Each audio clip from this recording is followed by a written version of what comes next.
बनूं। देश के सवाल में एक और खास मुद्दा बांग्लादेश में हिंदुओं के खिलाफ हिंसा जारी है। भारत में हिंदू संगठन बांग्लादेश में हिंदुओं पर हो रहे अत्याचार के खिलाफ विरोध प्रदर्शन कर रहे हैं।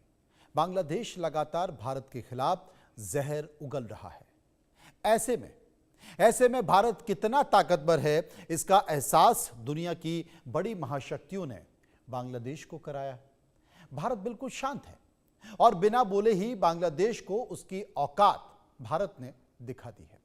अमेरिका और रूस ने बांग्लादेश को साफ लफ्जों में हड़का दिया है और कहा है कि भारत बहुत बड़ा देश है। बांग्लादेश भारत से उलझने की हिम्मत ना करे। अगर बांग्लादेश भारत से उलझेगा तो उसका खामियाजा बांग्लादेश को भुगतना पड़ेगा। बांग्लादेश में रूस के राजदूत अलेक्जेंडर ग्रिगोरोविच ने भारत का नाम लेकर बांग्लादेश के मुंह पर करारा तमाचा जड़ा है। ढाका में मौजूद रूसी राजदूत ने बड़े ही प्यार से बांग्लादेश को चेतावनी देते हुए कहा कि जितनी जल्दी भारत के साथ टेंशन खत्म करोगे, तुम्हारे लिए उतना ही अच्छा रहेगा।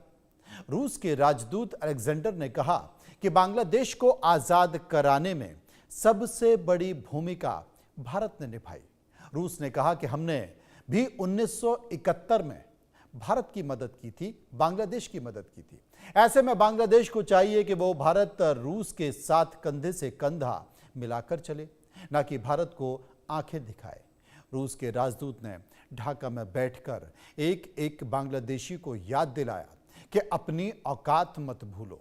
बांग्लादेशियों को जो वजूद है वो भारत के ही दम पर है, क्योंकि 1971 में बांग्लादेश को आज़ादी भारत ने ही दिलाई थी। उधर अमेरिका, चीन और फ्रांस ने भी बांग्लादेश में फैली अराजकता पर गहरी चिंता जाहिर की है। अमेरिका ने चुनाव से पहले बांग्लादेश में आदर्श माहौल बनाने की हिदायत दी है, तो चीन ने भी चुनाव के जरिए ही सरकार के गठन को सही ठहराया है और बांग्लादेश में हो रही हिंसा को दुखद बताया है।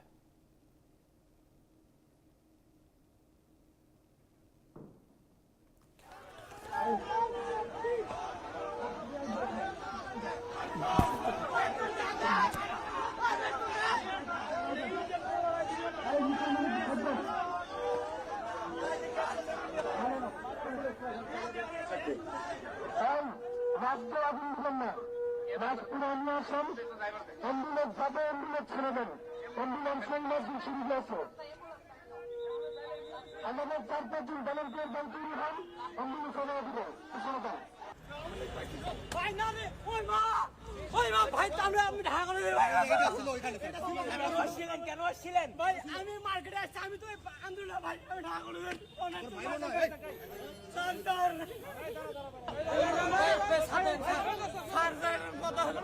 আমি দেখাচ্ছি স্যার, এটা কোনো কথা হলো না ভাই, মারতে ভাই ডিসি মাসুদ না আসলে আমাকে মারি ফেলতো, উনি আসে সেভ করছে। ভাই না রে, ওই মা ভাই, আমরা ঢাকা করে দেব। কেন আসছিলেন ভাই? আমি মার্কেটে আসছি, আমি তো আন্দোলন ভাই, আমি ঢাকা করে দেব।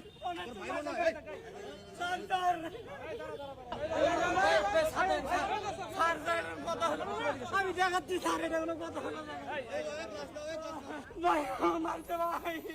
असल में ये तस्वीर हम इसलिए आपको दिखाना चाहते थे, ये एम्बियंस इसलिए सुनवाना चाहते थे कि बांग्लादेश में जो कुछ घट रहा है वो इस वक्त भारत विरोधी है। बांग्लादेश में भारत विरोधी भावनाओं को आखिर कौन भड़का रहा है? इसके पीछे कौन सी साजिश है? क्या अब पाकिस्तान की जेब में चला गया है बांग्लादेश की सरकार? ढाका में मिशन बंद करने का फैसले पर भी तमाम तरह की चीज़ें निकल कर आ रही हैं। बहुत सारी चीज़ें हैं, बहुत सारी तस्वीरें हैं जो लगातार सामने आ रही हैं। मैं विस्तार से चर्चा करूंगा। साथ भी विश्व रूपा जो कि हिंदू धर्म गुरु हैं वो मेरे साथ मौजूद हैं। अयानी खान पाकिस्तानी पत्रकार मेरे साथ मौजूद हैं। सबसे पहले अयानी खान के पास मैं चलूँगा और अयानी खान से ये समझने की कोशिश करूँगा कि इस वक्त जो बांग्लादेश की तस्वीर को वो देख रही हैं वो क्या मानती हैं?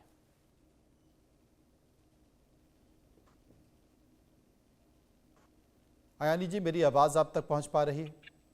जी अभी आ रही। जी जी। बांग्लादेश में जो तस्वीर आपको दिखाई दे रही है, वहाँ की घटना दिखाई दे रही है। अल्पसंख्यक हिंदुओं को सरेआम जला दिया जाता है, वहाँ की पुलिस भी कुछ नहीं कर पाती। तस्वीरें हमारे सामने है कि किस तरीके से व्यक्ति गिड़गिड़ाता रहता है और लगातार जो वहाँ से संकेत निकल कर आ रहे हैं, जिस पर आज रशिया ने भी, रूस ने भी, अमेरिका ने भी उसे आईना दिखाने की कोशिश की है, क्योंकि आने वाले समय में वहाँ पर चुनाव होने जा रहे हैं। वर्तमान या जो प्रेजेंट सिचुएशन है उसमें लगता नहीं है कि चुनाव भी साफ नजर आएंगे। आप बांग्लादेश को कैसे देखती हैं?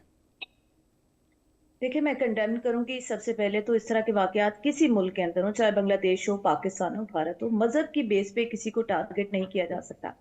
लेकिन आप ये देखें, हर रिएक्शन से पहले एक एक्शन भी होता है। भारत की जो बांग्लादेश के अंदर इन्वॉल्वमेंट थी, कल ही मैं रिपोर्ट पढ़ी थी, डॉक्टर यूनुस ने जो तहकीकाती कमीशन की रिपोर्ट पब्लिक की है, 2009 के अंदर जो बांग्लादेश के अंदर बगावत की गई थी, उसके अंदर भारत जो है वो बराह रास्त इंडिया इन्वॉल्व था। और तकरीबन 74 पुलिस ऑफिसर और फौजी जो अफसरान उसके अंदर शहीद किए गए थे या उनकी जो डेथ हुई थी, उसके अंदर भारत बराह रास्त इन्वॉल्व था। सेकेंडली, हसीना वाजिद का करेक्टर, अभी जेनजी आ चुकी है, इनकलाब आ चुका है बांग्लादेश के अंदर।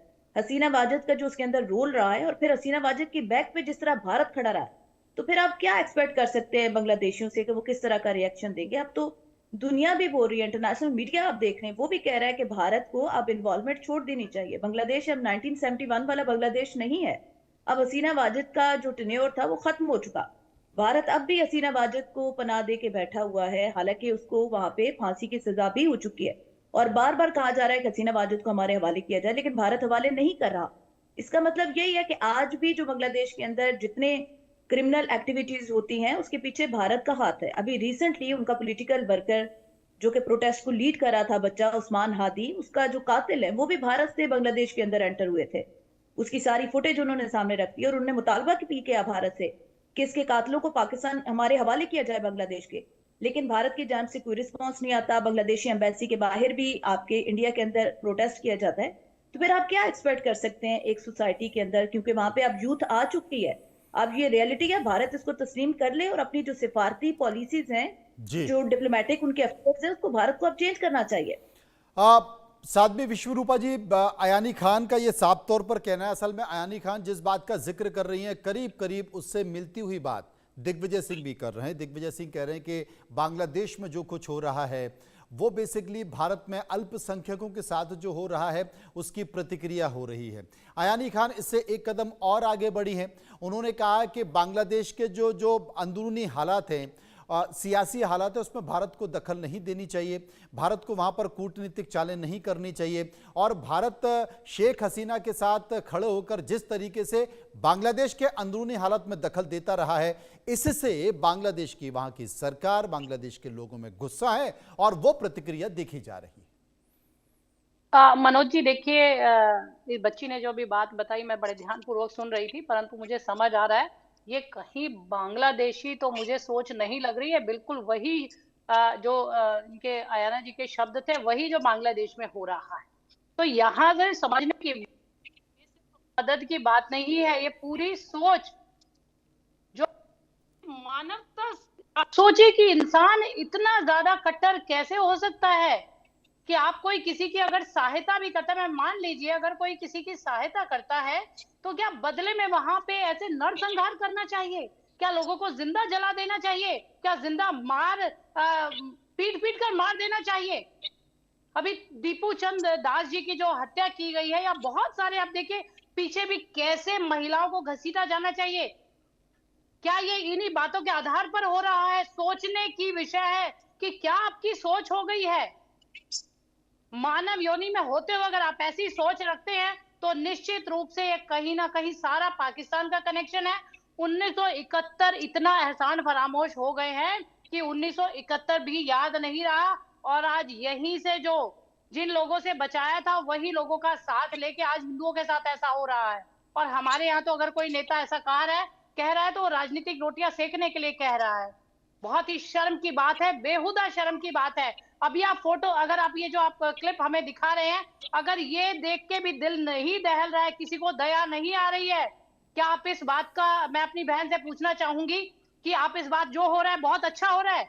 आप ये कहना चाहती है जो है वो बहुत अच्छा हो रहा है। मैंने सबसे अगर पहले कोई कंडेम अगर किया, मैंने किसी अपनी के बात की राजनीतिक शुरुआत अगर आपसे किसी की कि मैं देश इसको कंडेम करती हूँ, लेकिन आप वो क्यों भूल गई हैं जो कि बांग्लादेश के अंदर हसीना वाजिद ने बंदों को कत्ल किया है। 4700 आप का मेरे फिगर है। 5000 कोई वो इंसान नहीं थे, आप उनके सुनिए, खानदान अगर नहीं थे, अगर उनका कोई मजहब नहीं था। जिसने जो वहां किया पे आपने है जिसने जो किया आपने है, उसी कातिल समय को आने पनाह पे दे दी। सबको सजा मिलेगी, सबको सजा मिलेगी।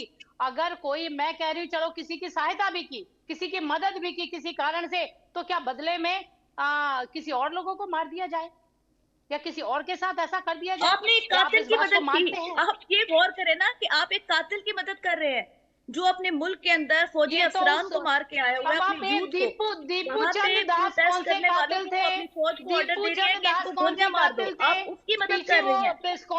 इस्कॉन के जो हमारे आचार्य थे, वो किसके कातिल थे? जो महिलाएं हैं वो किसकी कातिल है? जरा एक बार भी बता दीजिए। जो महिलाओं को रोड पे घसीट घसीट कर, पीट पीट कर मारा जा रहा है, जिंदा जलाया जा रहा है, वो किसके कातिल है? किसका उन्होंने मैं कत्ल बिल्कुल किया है कंडेम वहां पर? करती हूँ। मेरा स्टार्ट ही यहाँ से था कि हर रिएक्शन का एक एक्शन होता है। आप एक कातिल को घर के अंदर पनाह देंगे तो आप क्या फिर एक्सपेक्ट तो कर फिर सकते आईनी हैं कि खान, आपके साथ किस आईनी तरह का खान, सलूक किया मैं जाएगा? आईनी मैं फिर आपसे तो एक चीज सोसाइटी जिस पूछना तरह चाहता हूँ। चाहेगी उसी तरह करेगी। मैं आपसे एक चीज हसीना पूछना वाजिद से चाहता आप हूँ। इतना प्यार क्यों है मैं इंडिया आपसे को? एक वो चीज अपने मुल्क पूछना के अंदर चाहता हूं फांसी हो क्योंकि चुकी है, उसको क्योंकि हवाले करें अपने इस मुल्क वक्त के। बांग्लादेश में जो सरकार चल रही है वो कट्टरपंथ की सरकार चल रही है और वहां से बहुत सारे लगातार संकेत निकल कर आ रहे हैं। आपने कहा ये एक्शन का रिएक्शन होता है।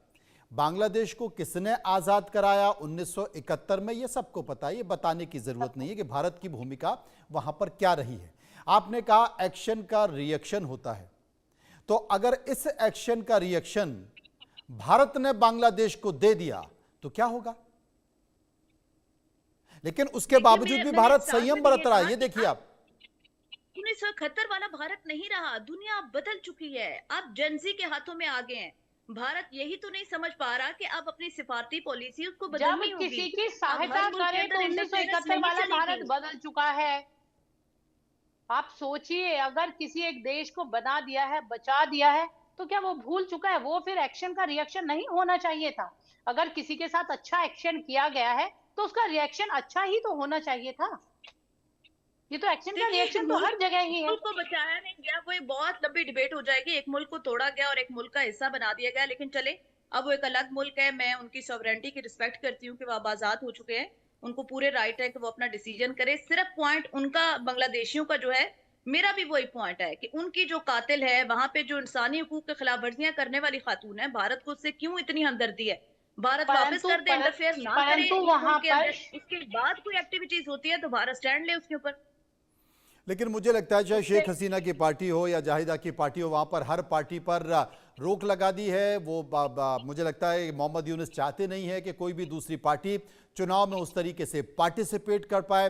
वो ये चाहते हैं कि सरकार में वो चुन कर आए। लेकिन अब जो वर्तमान हालात हैं, इन वर्तमान हालातों में इतना ज़रूर हम महसूस कर सकते हैं कि पाकिस्तान बांग्लादेश में अपनी जड़ें खोजने की कोशिश कर रहा है और वो अपनी जड़ें जमाने की कोशिश कर रहा है और इसमें मोहम्मद यूनुस उनका साथ दे रहे हैं। और मुझे लगता है कि ट्रंप साहब या डीप स्टेट है वो भी बहुत बेहतरी के साथ काम कर रहा है अपनी कूटनीति के तहत। लेकिन आने वाले समय में देखते हैं क्या रणनीति निकल कर आती है। बहुत बहुत शुक्रिया आईनी खान का करूंगा, शुक्रिया मैं साथ भी विश्व रूपा का करूंगा जो विस्तार से मेरे साथ